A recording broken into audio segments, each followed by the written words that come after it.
We've all learned a lot this year, and many of the things that we learned, we actually, if you were at all like me, you had to put into motion very quickly and immediately. And then the question became, what have you learned? And do they have lasting relevance? And my point is, you've learned a lot. I'm going to share what I've learned, and what has been learned is extremely essential, actually, for the craft of marketing and communications. But certainly, one thing beyond debate is that COVID is an incredibly tough teacher. And as my role, which I'll tell you just the briefest of summaries, I'm Accenture's Chief Marketing and Communications Officer. And so I've got a team of about 2,000 people located in every discipline all over the world. And we are responsible for every aspect of the company's communications and marketing activity. So things like brand, advertising, social media, analyst relations, media relations, financial communications, CEO communications, executive and people comms. And it's been a good role over the past years. And we've had, great success. We've been able to deliver the highest ever increases in brand value over the past couple of years. And in our most recent quarter, reported just a couple of weeks ago, we had record-breaking financial results, including record-breaking new bookings. So all is well. But for me, and I'm guessing for many of you, my job was really not its usual self over the past year. And one example is that as part of my mandate is crisis communication. So that had been a team of 5 people, great people, but 5 people. And so what I found is that literally overnight, not metaphorically, but literally overnight, I had to create a 100-person team. So that meant taking the 100 minus 5 people and saying, okay, what you thought your job was, it isn't. It's actually crisis communications, because we've got to communicate with our 2,000 plus clients and our 500,000 plus people, all of whom more or less needed to work virtually in a very short period of time. And so what I learned was actually quite a lot about marketing, and probably even more so about leading people. So I'm going to take you through my top 5 learnings of the year. And the first was that empathy, breakout star. And I'm guessing that you have learned this on your own, and you've probably heard it a few other places. But for a lot of disciplines, if you think internal marketing, talent marketing, B2B marketing in a lot of ways, logic ruled. Logic was the star. Logic, targeting the other fundamentals. But what we learned is that the new playbook absolutely must be grounded in empathy. And it doesn't matter if you're talking internally to your people, or to your clients or customers, or to their clients and customers along the chain, that empathy has become a fundamental ingredient. And it's not just about understanding the audience, which has always been a key ingredient to marketing, but it's understanding more about where are they coming from and what are they experiencing.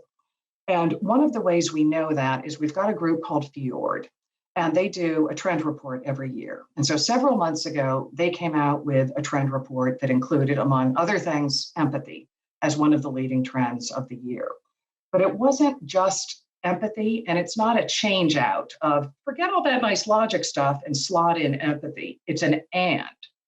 And the way I think about it and the way they talked about it was pragmatism plus empathy, because it is pragmatism attached to empathy that then provides the guidepost that you need to create the actions, which ultimately are the things that make the motion in the marketplace, and so on and so forth. So a couple of things that we did, I'll just share a couple of examples of things that and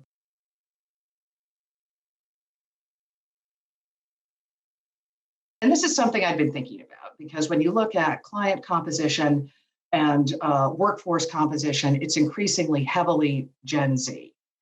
And about, half a year ago, I was mentoring this spectacular woman, a young entrepreneur from Egypt, as part of a US State Department program. And she was also very interested in Gen Z, including what media do they consume and what do they expect out of the workplace. And so at last, pulled together the council and did a wide open kind of free form discussion. The number one learning was that what Gen Z expects from the workplace is help with mental wellness. And not as a perk, but as a fundamental offering, and not a secret offering, but a very out front and centered offering. And okay, so that's Gen Z, but we quickly learned after that is that that is key to all of the generations in the workplace. And we know that through various tools and techniques that we use for our own selves and then on behalf of our clients. So how we use that. One example, within my team, we've had for a couple of years this wonderful learning agenda, and it tended to be geared towards teaching expertise in marketing and communications. We flipped it on a dime. We flipped it to entirely deal with the topic of stress and mental wellness. For example, the neuroscience of stress, how stress affects your memory and your cognition. And most popular module of all is how to say no, which was the foundation of why people were feeling so stressed, was the inability to say no to burgeoning requests from the business. And at the same time, we also turned up awareness on tools that were available throughout the entire organization. For example, within North America, unlimited access to a 24/7 app called Talkspace, which gives you access to licensed therapists on call on an unlimited basis. So all of these things were essential. And then more pragmatic things like declaring no meeting Fridays. So people would have a moment to think and reflect and get out from underneath the incredible weight of meeting after meeting after meeting, video after video after video. And then our clients. So obviously we're in a client service organization. So making sure that we are helping clients with their challenges is fundamental to who we are and what we do. So we did a piece of research, which we dubbed Net Better Off, which was a new leadership framework.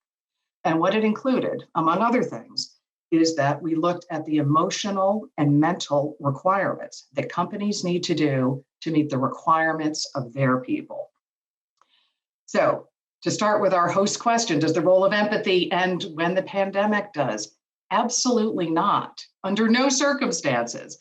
It's got to endure, it's got to be baked in. It made us, the crisis helped us understand how fundamental it was to communications and motivation, but now it needs to be baked in to our brands and to our talk tracks and to our marketing programs. And I would argue we will all be net better off and more successful as a result. Lesson 2, this is also a biggie, which I'm guessing you have seen with your own 2 hands and your own eyes, which is in business retrust.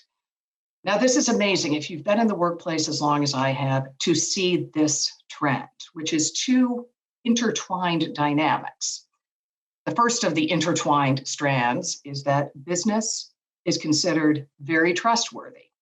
But the second, and the trickier one, is that to gain and hold that trust, the expectations around how companies behave and how CEOs behave in the public sphere has never been greater. So the job that you thought you probably had as a marketing and communications person has really changed, and you're finding yourself dealing with public issues, most likely in a way that you may not have in the past. And this is something that's not created by the pandemic, but like empathy, heightened by the context of the pandemic. And a couple of stats. You can find stats everywhere you look. I love the Edelman Trust Barometer and have found that over decades to be a very useful tool.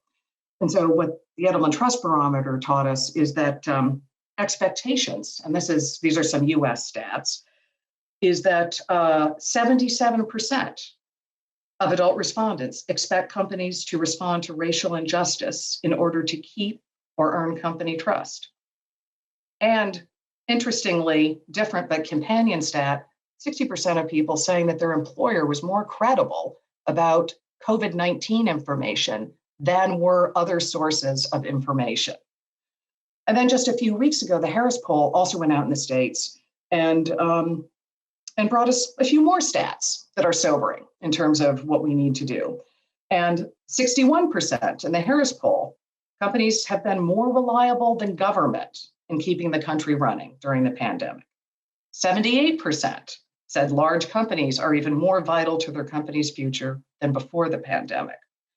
But the one that is unavoidable, and I'll have a nice quote to illustrate it, is that 72% of the people polled said, and here's a direct quote that captures it, "I will remember the companies that took missteps in their response to the issues related to the COVID-19 pandemic, economic security of their workforce, or racial injustice long after this is over." So what did we do with this? And actually, we re-say it over the weekend. You may have re-seen it with the new law in Georgia. But over the past months, knowing how fragile trust is, knowing what is expected of us, what have we done? Well, one thing we did immediately is that we launched on our internal tools a COVID-19 information website. And this goes back to, well, about a year ago, in fact, at the very beginning of the crisis. And we've got a great director of security who happens to have a master's in public health with a specialty in infectious diseases. So we had her writing articles about what is a pandemic, for example. What does it mean to declare a state of emergency? And now we're pulling a lot of third-party public health experts to do Ask Me Anything sessions. And of course, to answer all kinds of questions around vaccines and quarantines and what's changing. And this is a responsibility that we will shoulder willingly and take on into the indefinite future of providing impartial, third-party, or highly impartial information about public health issues. Another thing we did was, knowing that the pandemic has disproportionately affected employment among women, is we started a project starting in Chicago with something called the Mom Project, in which we hired 150 mothers and provided flexibility and also some specialized training to help people get back in and stay in the workforce. So those examples aren't the hard ones, though. I've started out with the easy examples of, you see the need, if you're able to do it, you can, and that helps bolster trust. What became more heightened and more sensitive in many ways started after the murder of George Floyd. And many CEOs and many companies spoke out. And initially, the commentators thought, great, look at all the companies speaking out. Quickly, they moved to, what are you doing? What is this empty talk going on? And so we did speak out, but at the same time, we also reevaluated what we were doing within Accenture. And given that we have 500,000 people around the world, we are a major employer, and that gives us responsibilities. So we reset, we reestablished objectives in the US, South Africa, the United Kingdom, and have highly transparent objectives. We track it, we publish it regarding the percentage of representation of African American, Black, Hispanic, and Latinx people, for example, in the United States, including doubling the representation of those populations within our managing director ranks. And every single member of the Global Management Committee signed off on that. We are each evaluated on our success collectively in reaching those objectives. And so we have seen that the opportunity that having trust and living by trust represents is also an enormous responsibility. And ultimately, for all of the talk that could be done, that in itself is challenging enough. It's got to end up in action for that trust to actually have teeth and gain. Will this endure beyond the crisis? I'm sure it will. Third one, this is a change of gears. I'm going to be very self-indulgent with this one, and you'll see that in a minute.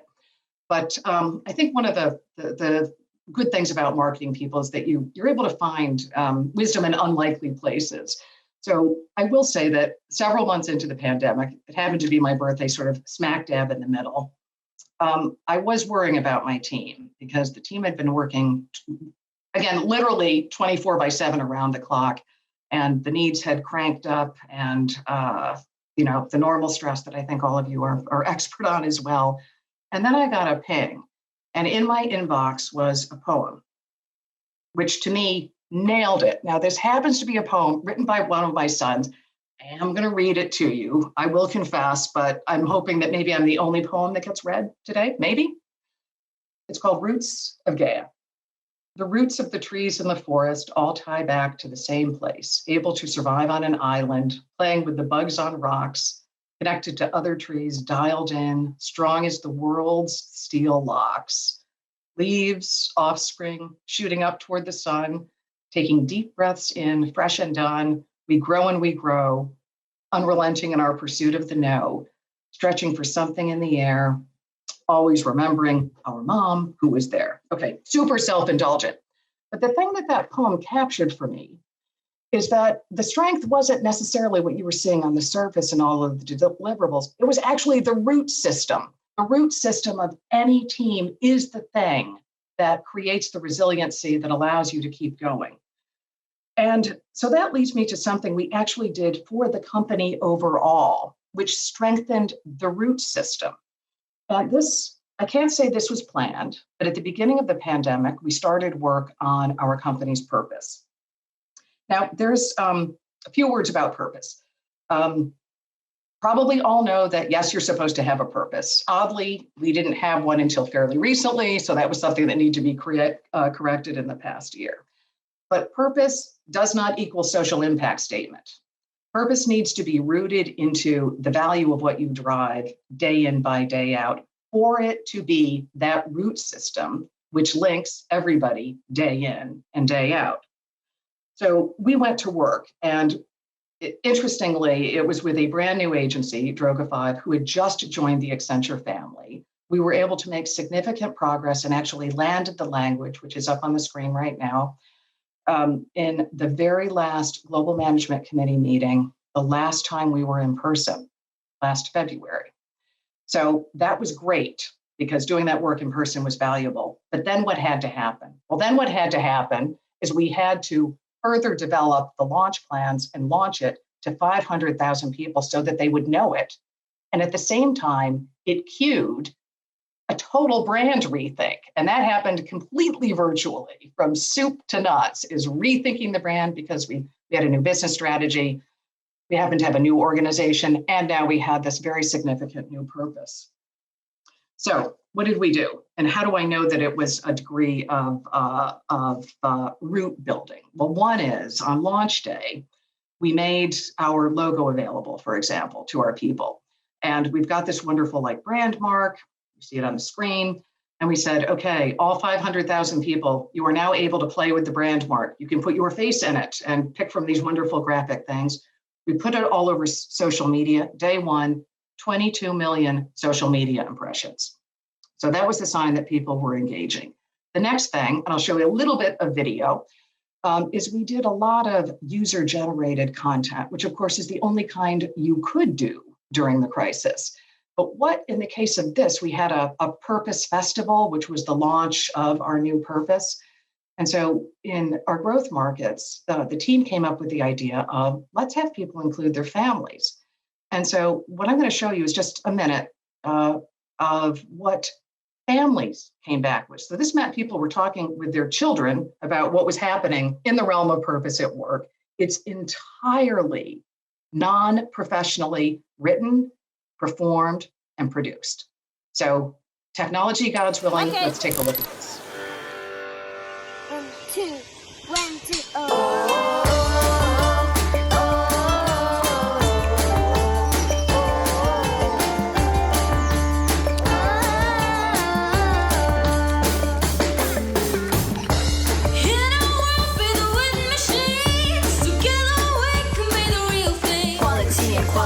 Both holding hands. We got the purpose to create and to achieve our best. And when we come together, we are one. And we stay together, we are strong. Take your fears, follow me, so don't be late. Hold tight and never ever hesitate. We got to be better together. We got to be better together. We got to be better together. Just feel the way when you see we need something more. We got to be better together. We gotta be better together. We're gonna be better together. We do want it, yeah. We do want it, yeah. We do want it. Hey, hey, hey. So, okay, very self-indulgent, but those kids, I find them astonishing. So if that was on the inside, what else did we learn? And how did we know the root system had taken hold? Well, we did a survey a couple of weeks after launch and found that more than 80% of our top people, so hundreds of senior managing directors, were aware that we had a single purpose. And now I see it, and it's, I don't know, a handful of months later, in every piece of work product that I see that goes to clients, I see our purpose of delivering on the promise of technology and human ingenuity reflected. So I would say, if you've got a purpose, use it to build the root system. If you don't have a purpose, and this seems like a really crummy time to do it, it's actually the world's best time to create a purpose, the right purpose, and have it forge that root system. So next lesson, fourth lesson, is arguably less pleasant, but it is what I learned is that crisis is really the stress interview for your entire function.